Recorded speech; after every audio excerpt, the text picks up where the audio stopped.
going, man? Yes, I know. What's good? All good, my bro. How are you? I'm good, man. Hey, I can't lie. I've been very poor on answering emails and stuff, but I'm happy to, be here now, innit? Yeah. Do you know what I mean? I'm sure you guys clocked. There's bare people on the email accounts and social media accounts. So one person sees it and they don't reply back. I'm not seeing it until when. You know what I mean? A couple of days. Yeah. Everyone's pretty much busy anyway, but yeah, I'm happy to be here speaking to you guys, man. Yeah. Feelings mutual, man. I used to actually watch wrestling as a kid, so Yeah. I didn't know like there was something like this. You see, it's like, do you know what it is? It's people like you that I need to be talking to more time, innit? Because the whole ethos of wrestling from when we first started off was to basically make wrestling cool again, to bring the old fans, people that used to like the people like The Rock, John Cena, or all them guys, do you know what I mean? To bring them back into the sport and make it like it again, even to the point where we're attending shows, like independent shows in like Camden or Brixton or somewhere like in West London, Hammersmith, innit? It's like spreading the Wresthings gospel. That's what we're calling it. But yeah, let's introduce ourselves first. Do you want to introduce yourself first? Ladies first. Ladies first. Yeah. Ladies first. What kind of democracy? Yeah, cool. I'm Shay, FRS. Follow the socials, Instagram. I don't really have anything to promote. I feel like a tweet. You know, your tweet blows, you're the promotion. Come on. Yeah. I don't have nothing. I'm just the face. I'm Vanessa. Jeez. Come on. El Capitan. I don't have it. I also do not have anything to promote apart from my fine date. But yeah, football is life. How about that? You know what? The ladies are being very, very modest. These are Yeah, I can tell there's more to give, man. The finest women athletes in the country. Great Britain athletes, national champions, if I'm not wrong. Or Yeah, it's true. Do we have accolades? Remember to join London Warriors. London Warriors, that's my promotion. We're recruiting. Season's coming. We're about to win. Way too much. Listen, I've learned the hard. When it comes to these things, you have to gas yourself up. So I get it. We're not into the limelight. You know what? I was thinking about this, Selenke. I was thinking, what could I say as my little thing? And I was thinking, I think I'm gonna be the first black center to play in the World Championship. Come on, jeez. So I think, don't quote me now, but if I do my research correctly, that's what we're saying. So that's my accolade. I hold to my chest. Take it anyhow it comes. But Jay Selenke. Jeez. Mr. Selenke. Are you a DJ? Are you still a DJ? Huh? Are you a DJ? Yeah, he's our resident DJ. That's why he's wearing because I know another because DJ Selenke as well. He does everything. Wait, do you know him? DJ, host? I know him personally. You know him personally or just know the name? No. We've basically spoke on DMs. He's a DJ for Arsenal. It's you. Claim it. In fact, I claim it for you. I don't know, but yeah, I don't know. I've seen him. I've seen his face in it, but it's definitely not you. But yeah. Unless someone's trying to be like Jay Selenke, then there's an issue. But Jay Exs and Os is live, host and presenter, American football, Bradford Bears Hall of Fame, currently play at the London Blitz, GB athlete, GB coach. Here's what it is, man. Ain't easy, man. No, ain't easy. You know me, Emeka, aka the Bronze Bomber. Come on. The original Bronze Bomber. Okay, I'm claiming it. But yeah, host, content creator, director. Director. Something like that. Videographer, everything. Film artistry. You know, but yeah, just American football enthusiast, diehard Man United fan. Whatever, Jay. But yeah, just mainly American football enthusiast. 12 years in the game. Jeez. I'm just someone who's every day aspires to be better than I was the day before. So yeah, that's me in a nutshell. I love that. Aww. That's it, man. That's it. I'm Lloyd, also known as Anafi. Anafi is actually my surname. They actually call it as actually Anafi. because I'm from Ghana, innit? But yeah, I have to give it the, do you know what I mean? I have to give it the, do you know, the Barcelona treatment, because I have to give it that treatment. You know what I mean? Because I don't want the English, I don't want Englishmen to be butchering my name, innit? Say it again in the accent, in the Barcelona. Yeah. But let me just interrupt you. What's the best jollof? Ghanaian jollof or Nigerian jollof? Niger. Bro, do you know what's mad? Yeah, you know what's mad? You know what's mad? I don't. Ghanaian jollof or Nigerian jollof? I don't discriminate, but I tell you what, the best jollof I've ever tasted in my life was Gambian jollof. Yeah, I've heard that. I heard it makes a lot of sense. Gambian jollof is the business, bro. I'm even lying to you, bro. If you can grab some, grab some. I heard Gambian jollof is making sense, but I have to say, bare meat. There's bare meat and vegetable in there. Fam, it's good. It's good. Vegetable in jollof. Say again? Vegetable in jollof. No, but they're originators. Hello, Bam. Welcome. They're the originators, innit? So I can't disrespect, man. They're the ones that made it, innit? But so I'm an Alfie. I pretty much kind of like do everything. So I've got my own film production company called Foolish Professionals.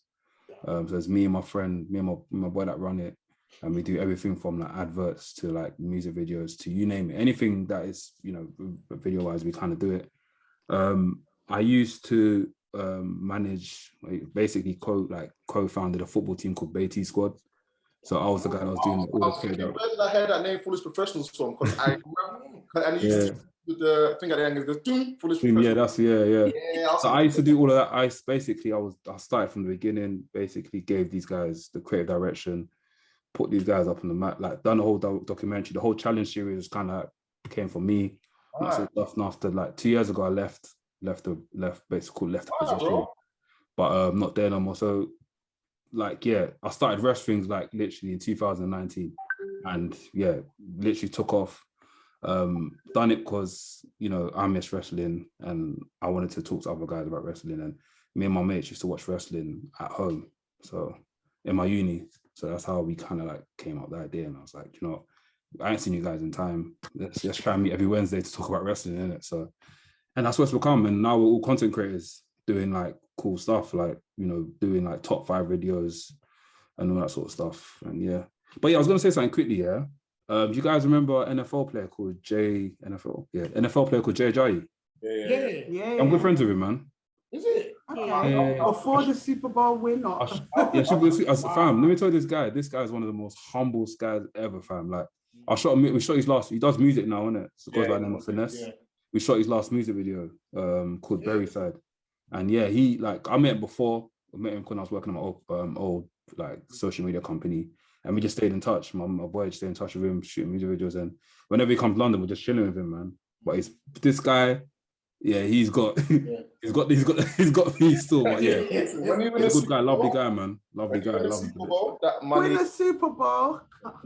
Yeah, he's set, man. And his music hits as well. Check him out, Finesse. Yeah, no, I've been seeing it. He changed all of his socials. Like, I don't know why, but he doesn't really associate himself with American football. He done like a Hall of Fame sort of thing where he had like a little party and stuff. But I think from now on, he doesn't.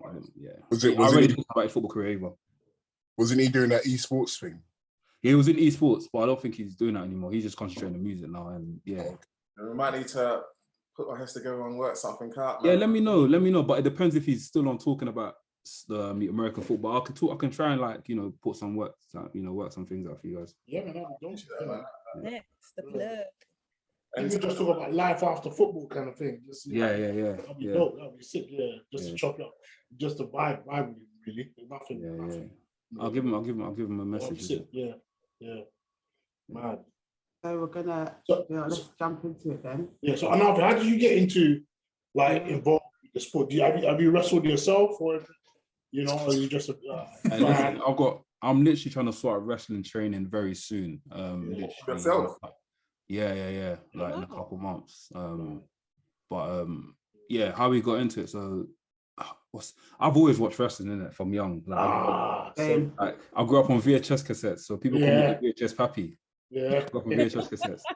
So like on one cassette you'll get WrestleMania 5, WrestleMania 8, and some Nigerian Nollywood film at the end.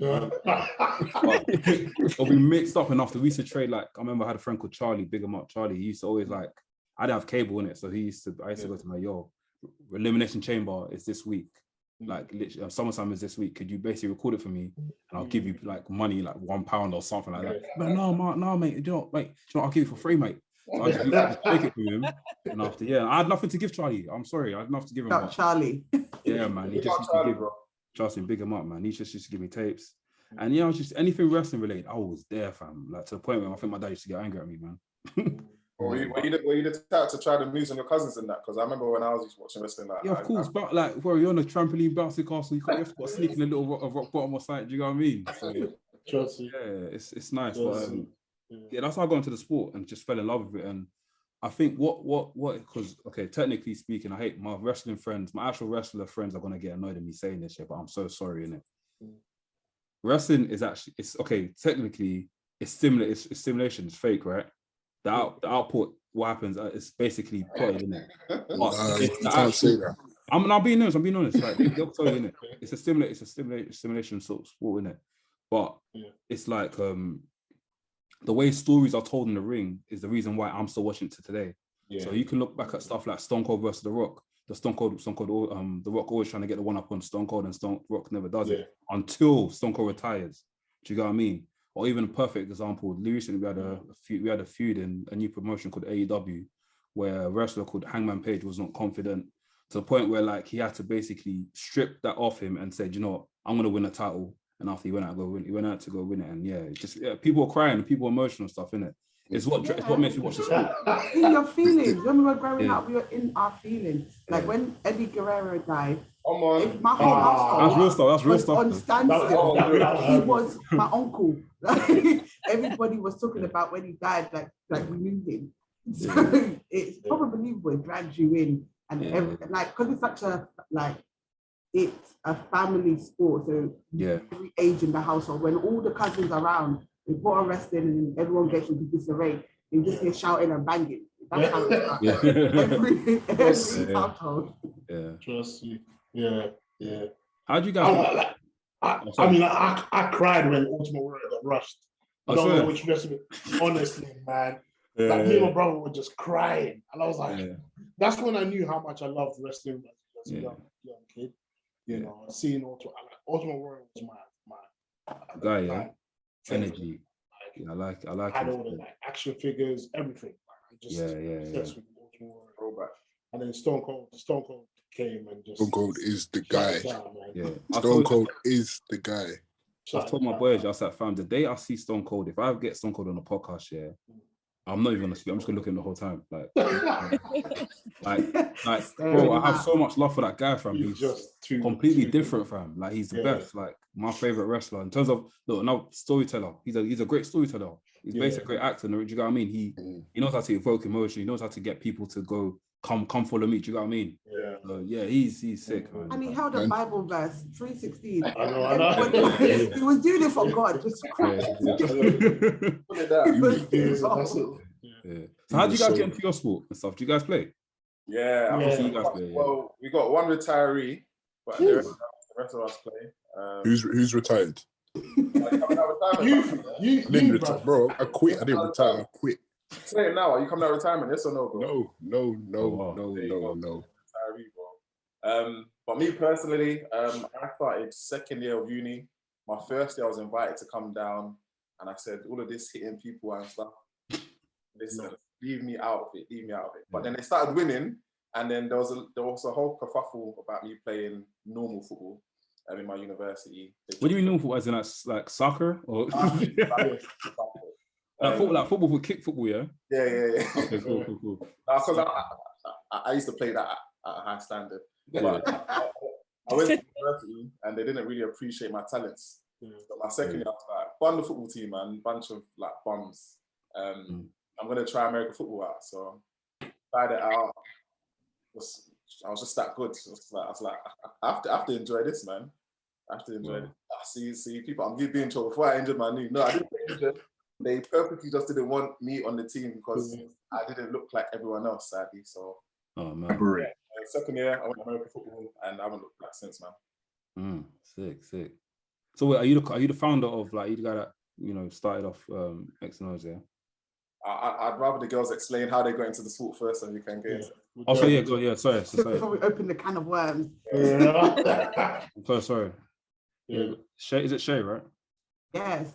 How did you get involved in what? You know what? I saw it on Twitter. Like an ex-player posted it, and I saw it and I was like, I can do this. I don't know. I don't even know who gassed me because I had not played any sport for a very long time. I just assumed in my head. Went there. It wasn't far. I was like, okay, cool. Went there. First day, I regretted all my decisions. Within warm-up, I needed like an asthma pump. I was like, I need to pull a stretcher out. I'm not sure what's going on. And they were like, yeah, this is just a warm-up. I know. If I come back. But you know what? The next day, I was so sore, but I was so determined to do better because I already put on Insta. I told people I went to try out. I can't come and tell you I'm dead on the floor. No. So I went, yeah, and I took a lot of work. But here we are. I'm a national champion. I am the number one. I don't know what else is. But yeah, no. And then, you know what? I can't even lie. Even when I want to retire, I'm just like, a lot of stress. I'm going to play some football. And then drag me back. And here I am, like, what, 7 years later. That's sick, man. Mecca, obviously, on my side, it's Mecca. Yes. Yeah, man. So, how did I go? Uni. So, I went, I started at uni, Kent Falcons. Shout out Kent Falcons. So, yeah, I started there. How I got into it, basically just Freshers Fair, similar to Jay. Just got picked up in the Freshers Fair. I'm not gonna lie to you. The first day I went to training, I was so scared because I'm coming from playing basketball throughout my whole sixth form, secondary school. Didn't even know American football existed. Didn't know anything about it. And these guys, like huge guys, are coming and said, "Come and play with us. You're gonna really enjoy it." And I was like, "Nah, I don't think I am." So they kept pestering. And finally, I went to a training session. I'm not gonna lie, I didn't sleep the night before, thinking to myself, what have I done? You know, and I said to myself, you know what, it is what it is. I'm gonna just try it. You know, whatever comes out of it, comes out of it. But yeah, man, ever since then, never looked back. 12 years down the line, best decision of my life. You know, the sport has changed my life. It's made such an impact in my life. I can't even put it to words. You know, the friends I've made. You know, some you're welcome, bro. You're welcome. Family and friends I've got here, you know, and the friendships I built across teams, you know.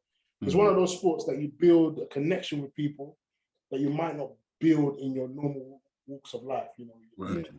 Which is probably one of the most pulling factors, biggest pull factor for why I've stayed for so many years and why the camaraderie and, you know, the sisterhood and the relationships you build keep pulling you back to the sport. And we don't get paid.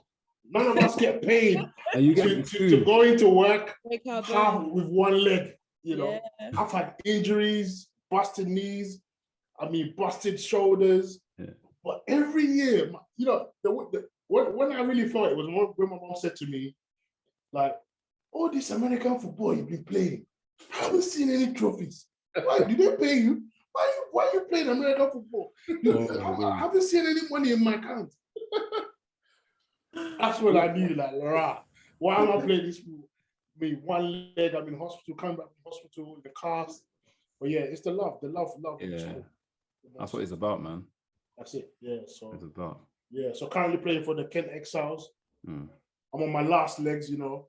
I have to let the young bucks take over, you know. So, you know, I've dominated on the best nose. I'm probably one of the best nose tackles in the country. Shout out Tom. You know, probably maybe top two. I'll let the general take top one. But yeah, I just love the game. But yeah, that's it, man. That's what it's about, bro. Is it Selenki? Is it Selenki? Jay Selenki? Jay Selenki. Vanessa, you're up. Oh, Vanessa. On my side is Vanessa's in the middle, isn't it? But yeah, go on, Vanessa. It's okay if you want Selenki to go first. I'm sorry, no, Vanessa, I want you. Vanessa, I want you. Honestly, it's really nothing. But yeah, how did I get involved? Well, you mentioned him, Tom. So obviously I started dating my husband about 5-6 years ago. I went to go watch, I think it was a Warrior versus Olympian game or Blitz game, can't remember which one. It was a bad game either way. And then the women's team actually approached me. They actually gathered up and they ganged up on me and they said, you better find yourself to practice or it's going down as you are Tom's girlfriend. And I felt pressure, okay? And then I felt double pressure because I was like, you know, Shakara, what's her name? Shakara Richardson, the nails and the hair and everything. That was me at football going over the bags, thinking that this was all a game and it really wasn't. I caught my whole life, my first season, and quickly left away. About 5 years later, I'm still here. Not just because I'm married to Tom, but also because I'm actually like, I really feel like I'm married to the game in a way. Come on. Like, it's completely changed my life in a way that it's kind of like my outlet. Like, I'm a very angry person. So I'm joking. But it is a nice release. It's almost like a nice form of release. The community, you know, winning, losing, no matter what it is, it's like you really are a family. Like you come up, there's ups, there's downs, but you do it together. You die on the line together. And I wouldn't actually change it for the world. Like, I'm so grateful that the girls really came to me and ganged up on me and said, you better find yourself. We need somebody like you on the line. And here I am, still on the line, doing bits. So yeah, that's my story. Bam, you're up, bro. Cheers. It's probably my wife that kind of introduced. I think I went to the Patriots versus St. Louis Rams game in 2012 or 2013. I was like, yeah, I can do that. This is mine now. And then I met someone when I was working in Argos, throwing around in American football. And he was like, oh yeah, you know there's teams in London. I was like, what are you talking about? Like, there's no teams over here. He was like, no, bro, like seriously, come down. We're training Crystal Palace.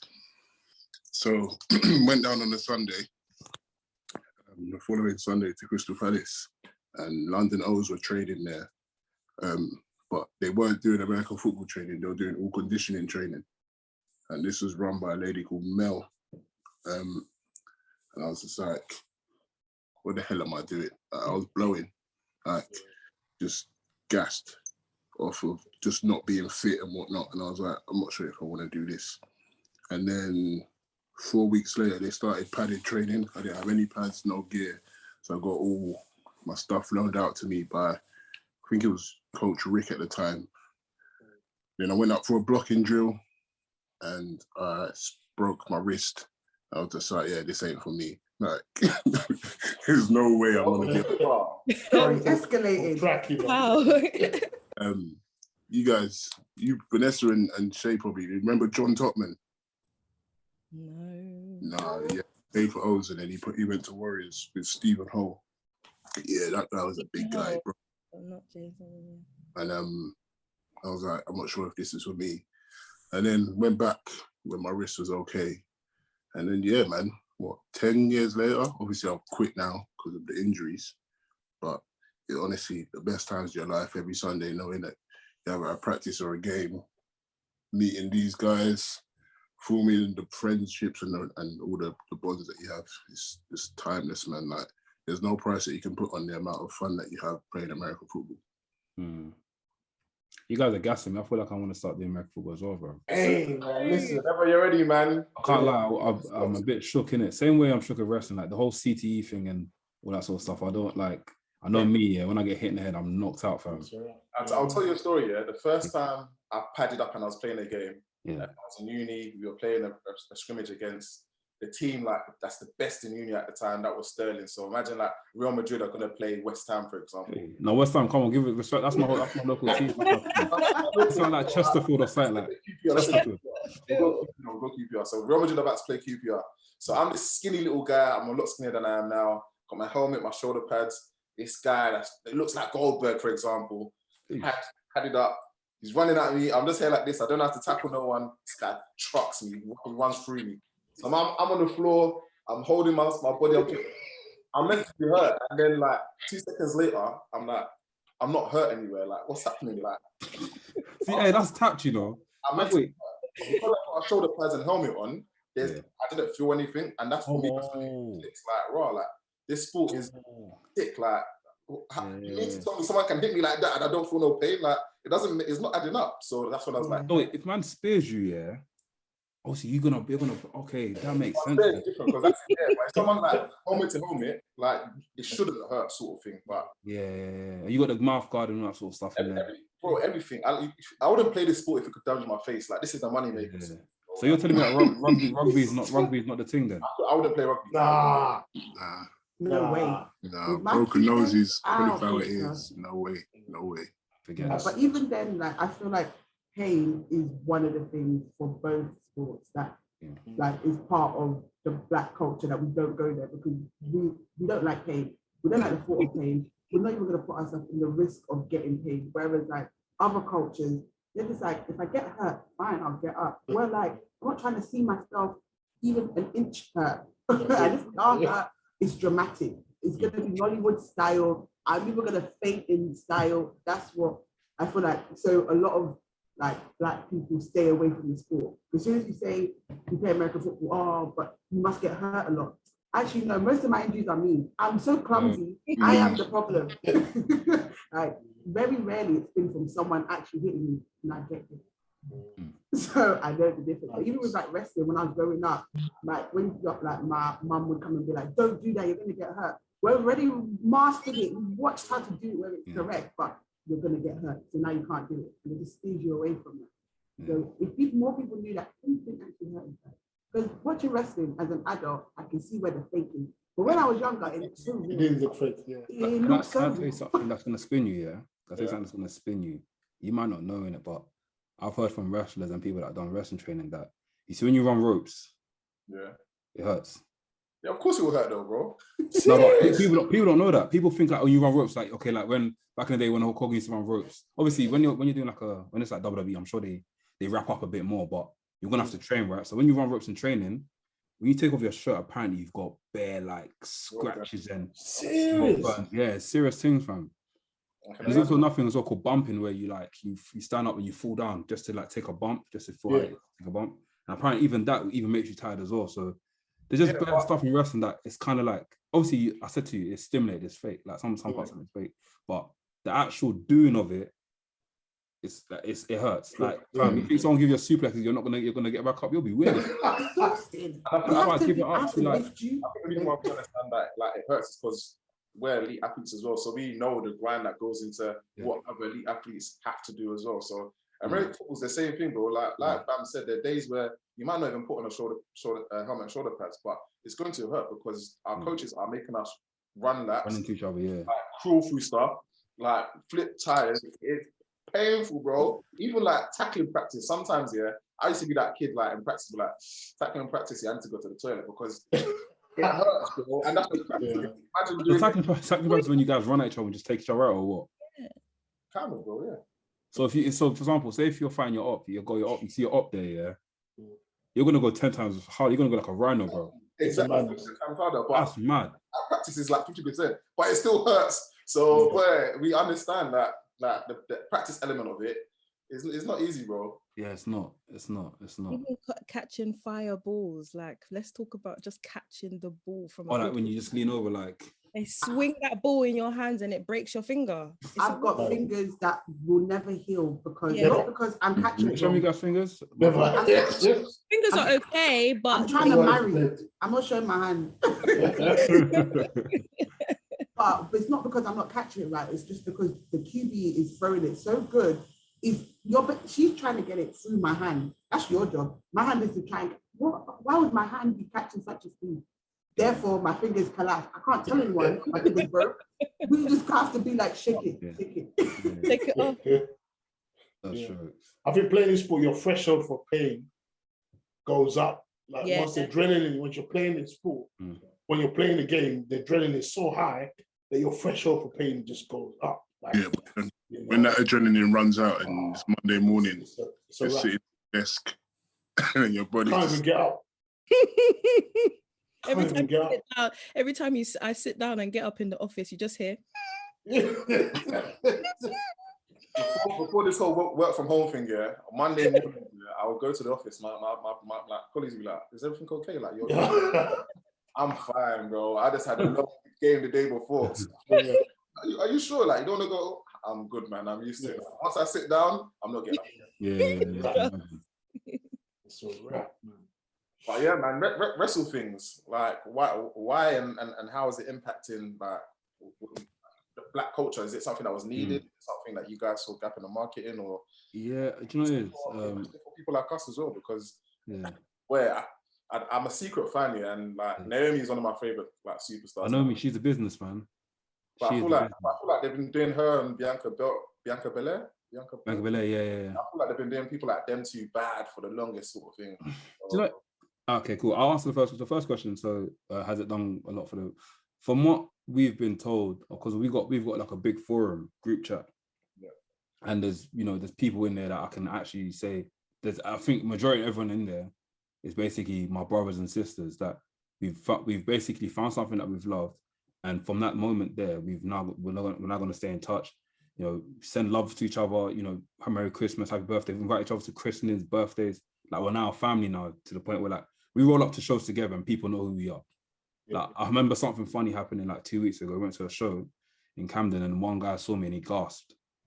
He saw one of my friends and he was like, you're from YouTube. And the other guy gasped. I was like, fam, what the hell? Like, it's crazy. But I think for terms of the Black community, I think it has done a lot. Like, but we're working on it, but it has done a lot so far. Like, to the point where like people see us and go, "Wow, man, them watching wrestling," and you know what, man, them, do you know what I mean? Man, them are still watching wrestling. That's sick, man. And like people like want to come on. Like, we had Kenny Allstar on our first 2 months we started the podcast. Had Kenny Allstar. We've literally had a lot of Black wrestlers that are doing bits. Like a guy called Michael Oku. He literally had one of the best matches, 5-star match, literally like last month. And yeah, he was a talk of the town. He's been on our podcast, singing our praises. We had people like Roy Johnson, had people like Warren Banks. Like, any Black wrestler that's there, they know who we are. Even white wrestlers know who we are. Like, we're about. You know what I mean? People know us. Like, turn up to like events and people know us and stuff. But yeah, culturally, it has done its job. But we're just looking to get out, looking to get to a point where we can actually throw our own show. And yeah, therefore bring you guys on as well. I see there's a little bit of trash talk on your podcast, You guys are putting fuel on the fire. Some of the wrestlers come on and they're like, really putting smoke. Yeah, do you know what it is? Wrestlers, like, I'm always sat by the recorder in it. So whenever a wrestler comes on the podcast, I'm looking at them and I'm like, so basically I'll explain it to you. So there's something called kayfabe in wrestling, yeah? And there's something called heel and face. You guys know what that is? Yeah. So heel is like the bad guy. Heel's the villain. Face is like the good guy. Like who can I give a face? Rey Mysterio right now is a face. So so I always look at the rest and think to myself, are you going to be kayfabe today? Are you going to continue being heel? Like, as in, be like the actual wrestler, or be yourself? And majority of the wrestlers come on and they'll be themselves. They break the fourth wall and they're just talking about how I got into blah blah blah. Some wrestlers will come on and they're just trash talk and they're like trying to book a match, and it's like, shit, we're doing something here. If wrestler comes to podcast to book a match, then that must mean we're doing something. Do you know what I mean? We had a wrestler called Gary. Get credit for that, because obviously wrestlers are going to do that, and like, because I know some amateur wrestlers and they're trying to use any platform they can to call out other wrestlers to try and get those fights booked in. But do you guys get any like credit? For example, let's say that fight happens. Do you guys get any credit? To be honest, we've only had like one. Actually, we have one we had before. Like, he already like boosted up. The match was already booked in it, so we can't really tell anything. But we had one of our friends come on, Gabriel Kidd, and he kind of like sent for the whole, like, basically there's like a in America there's like a group of guys, and these guys are the guys that are up and coming. Do you know what I mean? These guys are like people are looking out for. He literally sent for all of them, like a gram track, and he's from Nottingham. And like, people was like, book this match. But if it gets booked and we get credit for it, then it is what it is. But if we don't, then I'm not really fussed, because I love wrestling. Do you know what I mean? The love is what's come first. But it is what it is. People credit us before. People have done stuff, but yeah, I'm just here to make good content and just love, like, show my love for wrestling, man. It's just What about straight you? to the deep end. Like, go on, bro. We got, obviously our brand got kind of not hit by COVID, but you know, our sport itself was massively hit by like COVID. How did you guys? How did the sport kind of affect? How did COVID kind of affect you guys in terms of your sport? Do you know God's grace? Yeah, was that before lockdown happened, we have this thing called Media Day. So in Media Day, we film literally bare videos, like top 5 videos, discussions, and I basically edited 5 of them. So I had another like 6 of them. So I kind of like didn't touch them because I was busy with work anyway. So when lockdown happened, I was like, oh shit, it's time. It's like, you know, we still got content to release and stuff. Yeah. But the only bad thing was that we couldn't get to a podcast studio because we don't have a podcast. We had to use Zoom, and Zoom was very like, you're talking to someone like, hey, what are you saying? It's like, they reply back 10 seconds later, and it's like, exactly finished. Just do raga like that. Exactly. Yeah, so I was just editing all these episodes. Then it got to a point where like it just fizzled out. I didn't have nothing else to release, and that's when we was kind of messed up. But we had my Del Boy, who's part of the podcast. He had an initiative to make like an 8v8, like a rap, like a sound clash. So basically similar to what No Signal did with the whole Vibes Cartel and Bizkid. So we done it with wrestling themes. So we had guests like Logan Sama versus DJ DNA. We had a few of our other friends versus another friend. Then after they were like playing, for example, we'll do like Attitude Era versus Ruthless Aggression Era. And after people online will be voting and saying, oh, I think he won the first half. What do you know what I mean? And it created a big buzz, man. I think it was trending in the UK, like top 39 or something like that, top 50. It was kind of sick. So yeah, that's how we had to just maneuver like that. But when the first lockdown happened and we were allowed to use the studio place I was using were like, cool, you're only allowed to have 2 people in the studio. But there's 6 of us. So what we have to do is just do it. And if they stopped us, then we stop us, innit? They only stopped us once. And when they did stop us, we just had to do a thing where it's like, you know, let's just review the recent Raw. And we just went in and just went back and forth. But nevertheless, it was painful, but it worked. Blessing in disguise, right? Because we had now time to like look back and see what we can improve on, how things can get better, and vice versa. What about you guys? I know there was NFL literally stopped, right? Yeah, NFL stopped. American football in the UK stopped. We had enough content for about 4 months, and then after that, like you, we tried to do the whole Zoom thing. We were doing like recorded conversations and stuff, but with us, people love the personalities more than anything. So everything else just like, it was nice. The content was still coming out, but the viewership and the listenership dropped simply because people like to see things, especially in our scene. They like to see things. Like to see a visual. They connect to the athletes that are speaking. They connect to the people that are speaking on the podcast. So yeah, man, it took a little bit of a hit, but lucky enough for us, we just kept putting out content, be like images, pictures, conversations that we're having. A lot of the teams in Europe didn't stop playing, so we were getting content from those guys and sharing that out. And then halfway through that, it clicked to us that, you know, as a bunch of guys, do you know what I mean? We're not doing enough. We're not covering enough of the scene. And it was halfway through lockdown. We were just like, yeah, man, we need to get some ladies on board. And lucky enough for us, we had an all-female all-star podcast not long ago. So it was just about getting the timing right to get the ladies on board. But we didn't want them to be on board during lockdown because there was no point. We weren't recording nothing. So the idea was there. And the moment we were allowed to start recording again, we hit up these beautiful ladies and Chloe, who's one of their teammates. And yeah, they joined the roster, and we've continued to release content since then. Sick. That's sick, man. Honestly, I see you guys on something like Wembley as well. Yeah. When's the next one? Jeez. So we've done 2 live shows now. 2? Yeah, we've done Super Bowl just before lockdown. That was small, intimate, about 50 people. Yeah. And then like similar to you guys, we just reviewed what we had been doing in lockdown. How do we get better? Reached out to some brands, and then we don't know how, but we just got a knock on the door from the good work we've been doing from Wembley. Not Wembley, just Box Park. And they said, we want you guys to host Super Bowl. Have you got to do all our Box Parks? And we're just like, this is only going to be our second live show. Let's cool down. Cool down. So we're like, hey, we've got the bodies for one. Let's see how one works, and then, you know, by God's grace, if we smash it, then yeah, we'll do more next time. And they were just like, yeah, cool, like let's do it. That they loved it, and yeah, man, fingers crossed, more. You get it in Jesus' name, man. Amen, bro. Amen. You guys got things planned, man. I'm definitely there for the next one. I'm definitely there for the next one. Good, bro. Do you support a team? No, not really, but not Miami Dolphins, isn't it? Is it Miami Dolphins? Because of Jay, innit? Yeah, because of Jay. Yeah, I have to, bro. Come on. I have to support the homie, man. Loyalty. Exactly. But yeah. What are you guys looking forward to in your sport in 2022 as a black person? I'll let the ladies start because they got some big stuff happening, man. Jeez. Not that I'm jealous about, but yeah. I don't know. As I said, first black centre playing in the World Championships this year in Finland. Jeez. I'm so excited. Shay, I know you're excited. I'm so excited. I wish it was happening tomorrow.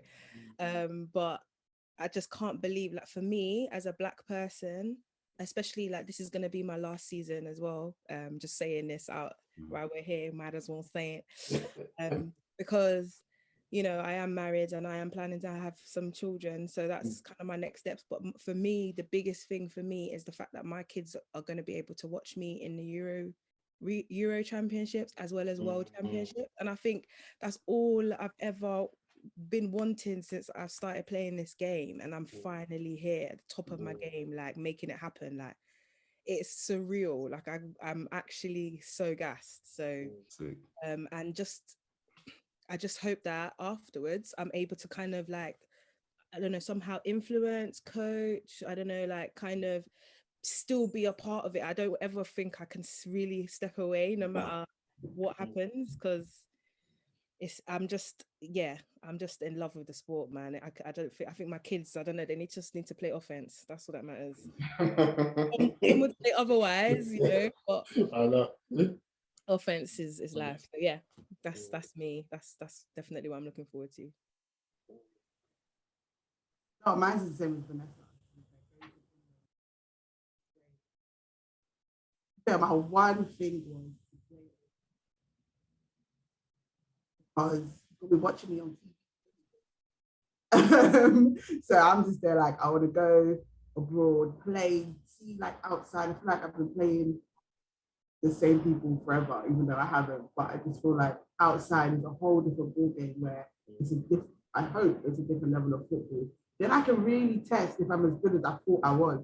Because right now I'm just playing with my peers. When you leave the pond, it's a different story. But yeah, and after that, to be fair, I'm working on, and I would love to see more black faces for American football for women, because like for the guys, when they were talking about getting into football, it was like in uni, there was like people recruiting in uni. I ain't never heard of any woman ever playing this sport, like ever. Even when I started playing, it was very minute. Getting into it, I'm seeing there are faces, but there's no black faces. So when I say I play American football, I am actually a unicorn, which is the weirdest thing, because I know so many black women that play American football. So yeah, I'm hoping to big up the black faces in this sport, because that's how more people see their potential. Like again, as everyone has said, football has changed my life, but also it's just like a new experience you don't get to have as adults, having like a hobby. You just go to work, you go home, you go out, turn up, you go to sleep. The extra hobby is like something you had as children. Having it as an adult, I'm like, where can I find the time and the energy? It's like actually sometimes amazing. But this will recruit people to football. Make sure you join the Warriors. Yeah, come on. I know about all that Warrior talk.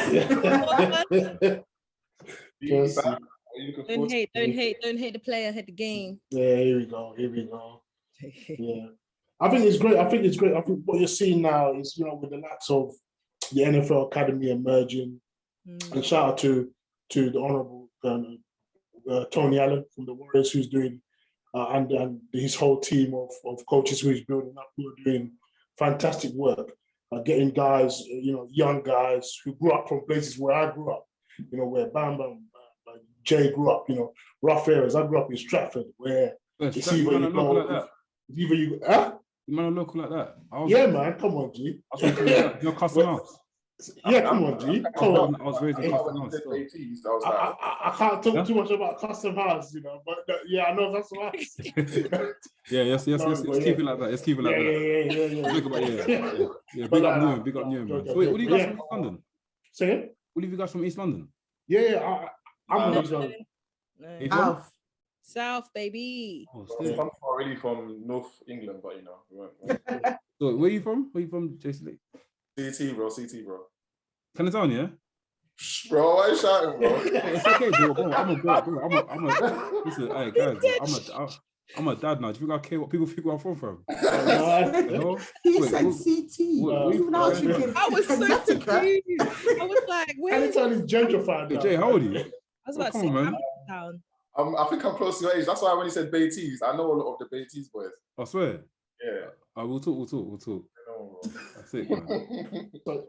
Yeah, man. So they're doing, Tony Allen and the NFL Academy are doing great work to bring guys young guys who grew up through, tough times, who went through tough times or went through a stage where they can even make bad decisions, and they're making the right decision. They're investing in themselves. You get some guys who are serious athletes at that young age, and they get opportunities, right? And you see more young black men getting opportunities to become leaders in their sport, right? You see the likes of F.A. Obade, who coming out of the Warriors program, who are very coming close to actually making it to the Super Bowl, and that's the type of inspiration that these young guys are immersing themselves, or surrounding themselves with. And I think that's good to see that the young black guys are given the opportunity to put down the knives, put down the guns, put down the drugs, and make something out of their lives. You understand? And that for me is huge. That for me is bigger than whatever system or whatever idea that the government are trying to implement. These are the type of community interventions that we need, right? We need, these young guys to really be led. If sometimes not push, it takes a community, a village to raise a child, right? That is the most important thing, because if we don't help these young guys, the future's over for them, right?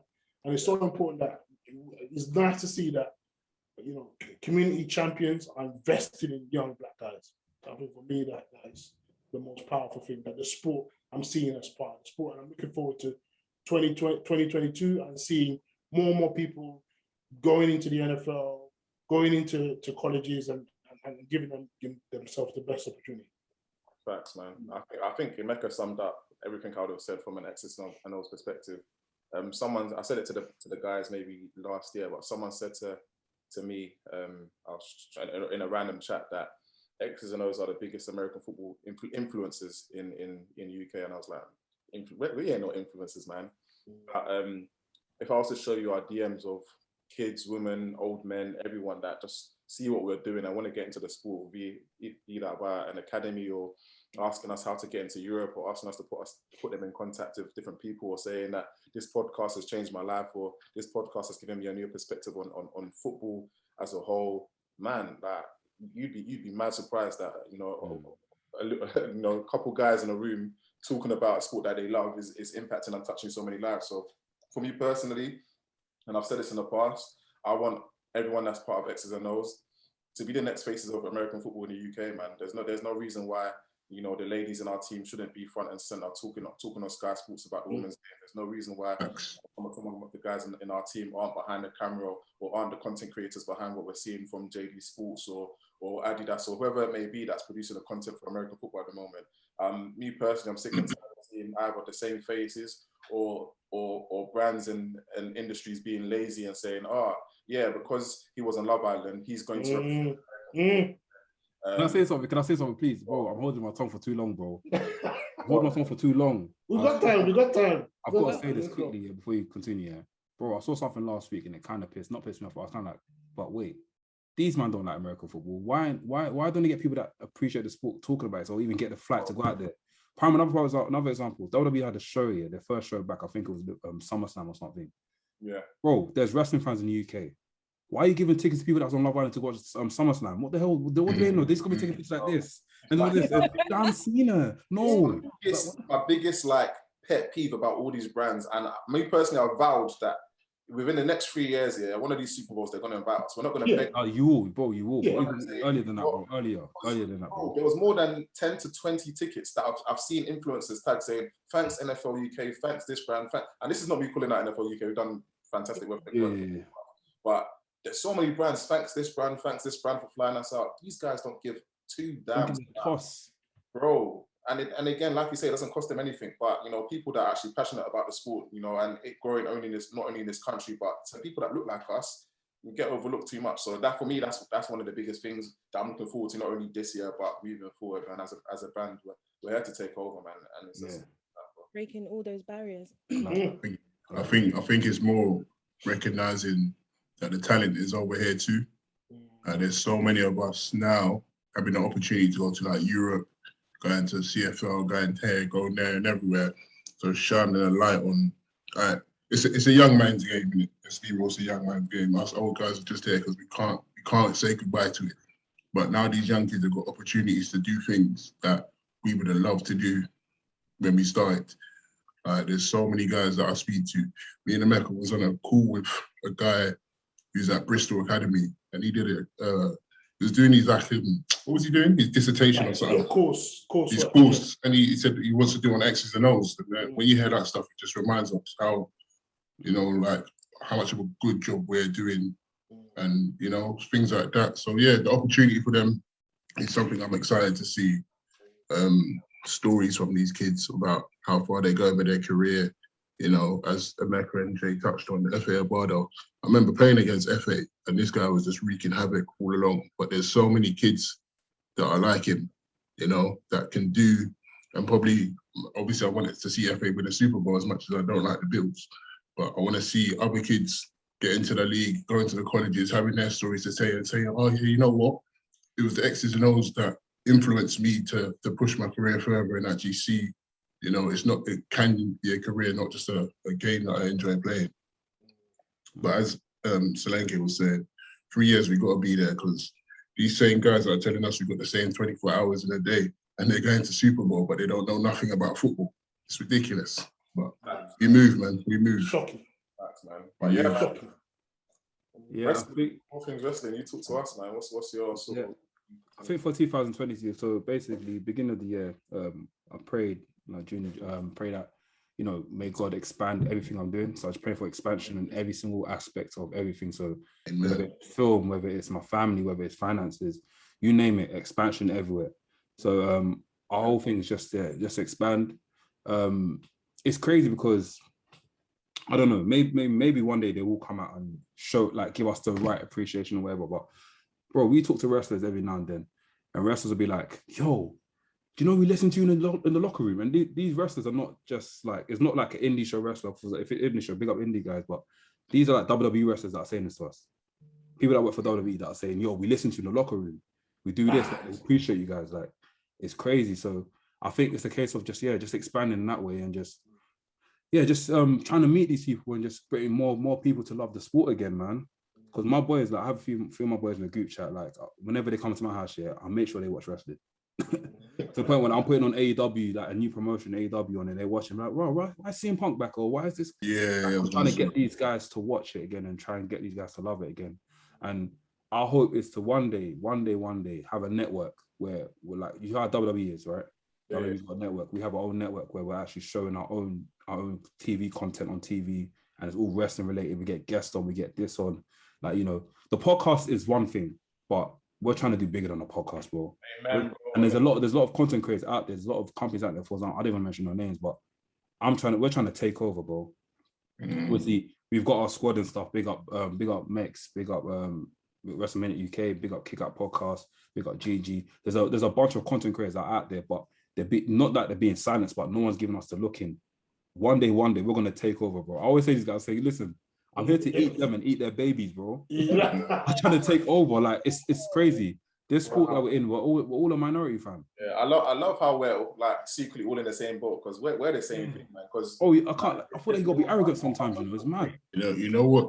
Many podcasts that have come out, but there's no one that does what X's and Os, and everyone tries to, and they either start or finish, or they start and they don't get the engagement. So there's no one that does what we're doing, and even then, there are people that are in positions of power in this sport that we're doing, similar to you, that are just not trying to open any door. So, like you say, we're gonna bust down that door, and everyone's gonna eat.